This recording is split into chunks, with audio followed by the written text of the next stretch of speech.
A lot's changed since the last Prime Minister's questions.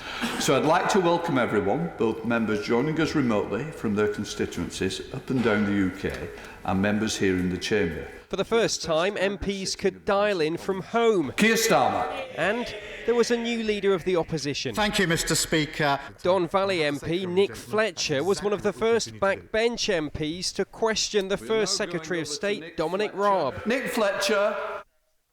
Thank you, Mr. Speaker. Can I ask what recent steps the government has taken to ensure that the NHS has adequate supplies of personal protective equipment? I totally agree with him on the imminent need for getting the PPE to the places that need it most. Since the start of the outbreak, we've delivered 1 billion items of personal protective equipment. Naz Shah. Thank you, Mr. Speaker. Bradford West MP Naz Shah was one of the few to attend today's session in person. Right Honourable Matt Hancock.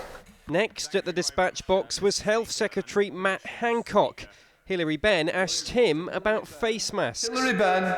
If the government comes to the point, based on the scientific advice, that that is recommended, is the government's policy to provide masks to the public? I can't promise that we will give everybody free masks. I mean, that would be an extraordinary undertaking. Afterwards, I asked the Leeds Central MP how it all went. Why is it so important, do you think, for Parliament to still be able to function? MPs have spent the last 4 weeks dealing with thousands and thousands of calls from worried constituents who are affected by this crisis in different ways. And so MPs bring all of that experience, what's working, what isn't working, to the questions they ask in the House of Commons. And I think that is, in the end, going to help the government to do a better job. Outside Parliament, like much of the country, Westminster feels like a ghost town.